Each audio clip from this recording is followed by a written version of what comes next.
Rowdy, rowdy, rowdy, rowdy, rowdy. Do it. Yo, what's up? It's your boy Prim Head. Welcome to Lifestyle Trading Special Edition. And today I have a lovely guest. Her name is Holly Ray. Holly Ray, how you doing? I'm good. How are you? I'm good. Hey, I'm just excited that you actually came. First and foremost, because when I actually DM'd you, I never thought that you would actually give me the opportunity to day or time to hear me out. No, I try to reply to every single DM that I get, yes. And I try to do as much as I can when I can. So. Man, that's good. So yeah, Record of the Year, congratulations. Thank you. First and foremost, I mean, how does it feel? Like, how does it feel to actually be one of the first ladies to actually get an award after 20 years, Record of the Year? I was saying to my mother, it's really bittersweet. I feel really honored. It's incredible, but it kind of is indicative of the state of the music industry, the fact that a woman has not won in 20 years when we have so many amazing female artists, so many amazing music by female artists. So I hope that this marks a change in the industry, and to be the woman that leads that, not leads, but encourages that change is an honor, and I really, really hope that we do see that moving forward. Definitely. I mean, that being the highlights of your career right now, I just wanted to know, those who don't know at home, where you come from and who is Holly Ray and what made you and what inspired you to actually do what you're doing now. So I'm originally from Durban. Durban's my hometown. And after winning the award, I actually decided I wanted to come home for a week. I hadn't really spent time with my family for so long. So I came back to Durban, and that's why I was here and was able to do the interview. And I've always loved music. It's always been a part of who I am, how I express myself. It's always been a part of my story, music. So I think I always knew that whatever I decided to do with my life, music would be a part of that. And then I signed my first deal when I was 14 years old. I was offered a deal at Sony ATV. And I experimented with a lot of music. I signed some other record deals after that. And then I went on to start making house music when I was about 16 after experimenting with pop. And I think that house music is the space I really want to occupy. And it's where I feel most comfortable. And it's the genre I love to listen to, therefore the genre I really want to make. Oh, that's actually fantastic. I actually did some homework as well, and I saw that you've been grinding and you've been out here. And with that whole experience, what has been the most challenging thing for you, besides being a female artist, but just challenging? Because sometimes when you have a dream and have a vision, sometimes you have these hurdles that come in the way. So what has been your biggest challenge of just pursuing your dreams and your passion? I think there's so many, and every artist goes on their own journey and faces their own problems. But I think to be honest, lately, if you'd asked me this a year ago, I would have a straight answer for you. I'd be able to give you exactly the challenges I face. But I've been through a lot this year, and a lot has gone on, and I've learned so much about the industry. And I think the biggest challenge that you face is actually just reminding yourself that you're worthy of everything that you're receiving, and that keeping yourself motivated despite everything that gets thrown at you, because that can be incredibly difficult. When people are constantly telling you that you can't and that it's not possible, and eventually you do start to doubt it. And everyone, that happens to everyone, and anything that they do, when you're told that you can't enough, eventually it kind of sticks to your head. And I think, for me, it was 10 years of pushing until I had my break. It was a lot of hard work, a lot of lessons, but I was really blessed to learn a lot of lessons at a young age that people starting at 20 in the industry still had to learn. I was really lucky that by the time I blew up, all my business was in line. I was registered with all my collecting societies, all my paperwork was sorted, so I didn't have any business issues. My money wasn't getting lost, stolen, Because you knew the business. And I think that's one of the biggest lessons I learned, though, is make sure that your business is in line as an artist, because we often forget about that. That's actually fantastic. That's good, actually. I just wanna ask you that for somebody that's actually coming up and they're new to this and they just started their careers and what is the advice that you can give to them? Coming from you that has done so much in the game in such a you've been around, so Yeah. what is your advice for somebody that has just begun the journey and I think if there's like three lessons that I always tell three things I always tell young artists or upcoming whatever. The first one is like I just get your business in check. You know, like get educated. There's so much information on the internet, books about the music industry. Don't allow yourself to be exploited. You know, if you know your business and you know what is in your contract, you know everything, it's really hard to just get exploited and taken for a ride. We hear so many stories about that happening. Don't allow yourself to become the next victim of that. Secondly, just keep pushing. I wanted to give up before Deeper because I was kind of like, been going on for so long. I was doing my honors at the time. And it was like, well, is it going to work out? Like, am I going to just be like the 40-year-old never made it kind of person, you know? I'm young, let me focus my energy on something else. And then Deeper just blew up overnight. And I think that sometimes we want to give up, but it's literally around the corner. You see all these like cheesy sayings and all the stuff about that, but it is so true, and it is so real, and I'm testament to that. And then I think the last thing is don't believe the industry hype. The entire music industry, the entire entertainment industry is built on an unrealistic bubble that actually doesn't exist. It's all built on hype. It's all built on, you know, people saying things that are not true, and you know, and don't allow that to become your norm. Don't seek validation from the music industry because you will never find it. Seek validation from the fans and the people that actually buy your music, because the music industry doesn't buy your music. They don't consume you as a brand.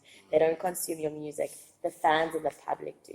So make sure you seek validation in the right places, because if you seek validation from the industry, it's something you'll be chasing your entire career. You'll never find it. Yeah, it is tough. It is tough, It actually. is. You know, you were saying, you're actually speaking about that. We as lifestyle training, we have these social talks that we almost normally have, and obviously our program itself, it's about workouts, it's about dance, but also have like a social talk platform where we speak about these kind of things, and we discovered that there's a lot of kids that actually go through the utmost, and they always depressed, and of what you're saying, not only just the musician aspect, but like in life as well. Like they always feel like they have to compare themselves. They have to look at compare their lives and who's doing what, and they put so much pressure on themselves that by this age I need to be here, you know.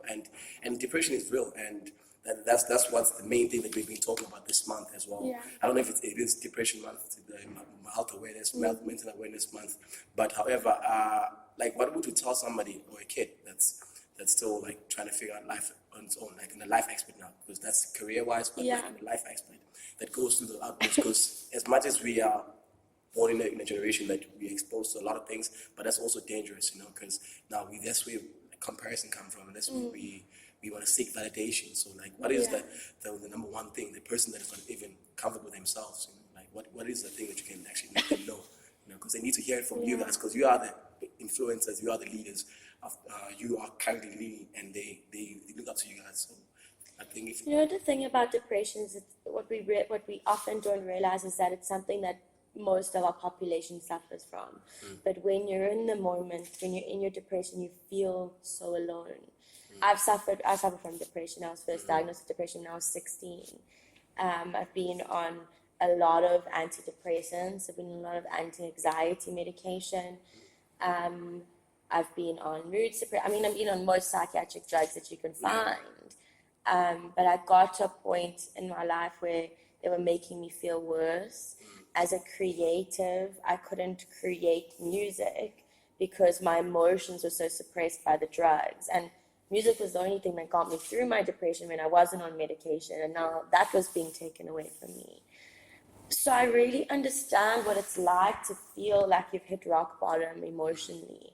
And the thing about depression as well is everything can be going great in your life. Everything, you've got great friends, family, your career's going well, or school, or wherever you are in your life, but you still feel like there's something missing and that there is this emptiness. And the problem with depression is that you feel alone, but you're not alone. Most people are suffering from the same thing you are. This feeling of feeling like you're at rock bottom. And that's why it's so important to talk about it, to open up about it.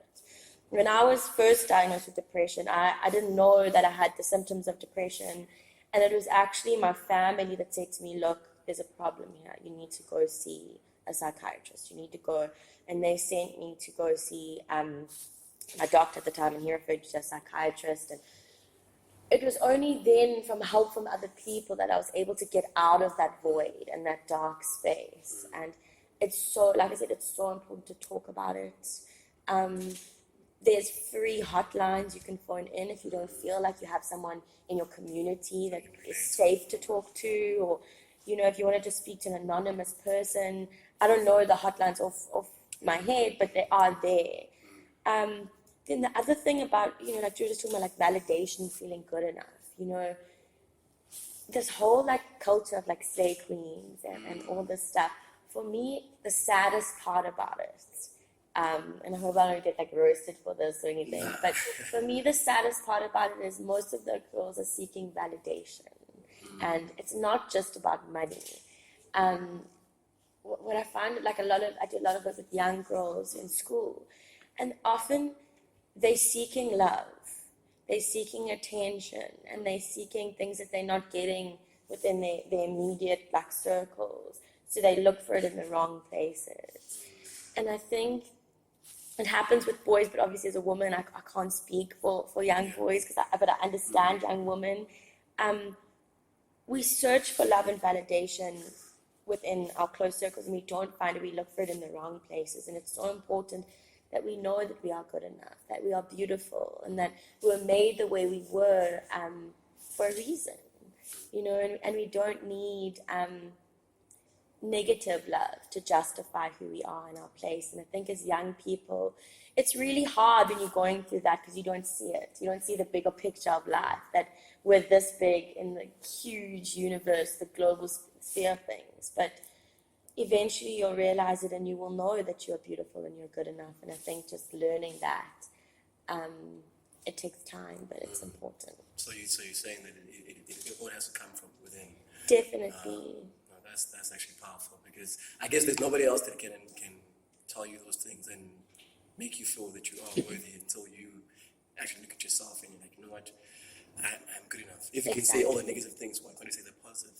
You know, Exactly. So that's amazing, guys. Like I just wanna know. We wanna know actually that what's next for you. Like what's in the future? Because I mean, like at the end of the day, it's very important to keep up. You know, Yeah.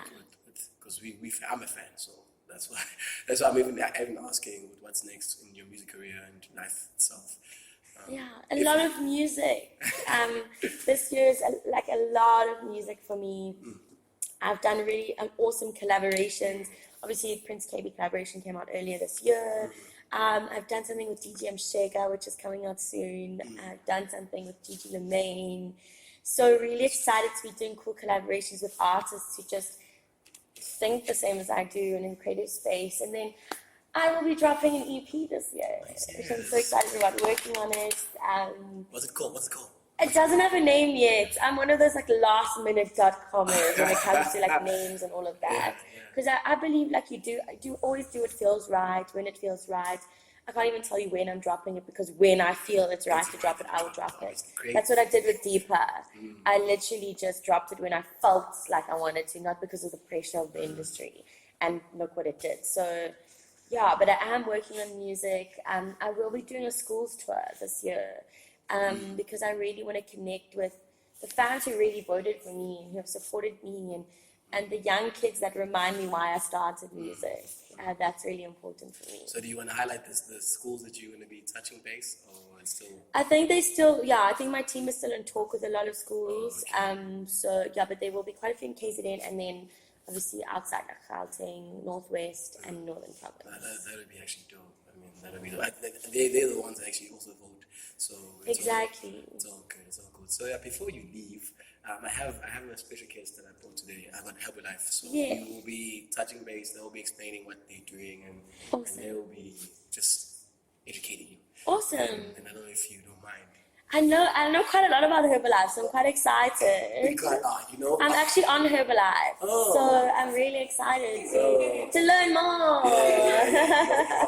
So yeah, guys, let's go to the next station.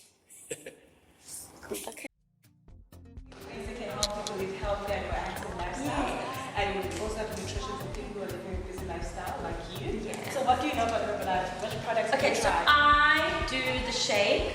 powdered strawberry, and then I do the protein powder. Okay. And then I do these snack bars. Okay. In between. So I do breakfast and lunch on Herbalife. Okay, what's your goal? Is it working? It's, yeah, I mean, I have lost quite a lot of weight. You know what happened is in December, I ate so much junk. It's Yeah. like on the road, and all there is like KFC, Lebanese, like there's no, in the middle of nowhere, like that's all you find. Yeah. So I, like halfway through December, I decided, no, I can't do this anymore. Also, like, I wake up at like weird times, and like then it's hard to find food. Yeah, true. So I wanted something that was convenient. So then I researched and I found Herbalife. Wow. And because I'm diabetic, Yeah. I think it's fun You to need to do make that. sure you have all those. Yeah. Oh, awesome. I'm so happy that you actually used the products. They actually made a delicious shake for you. Oh yeah, and it looks like it's my favorite, the strawberry.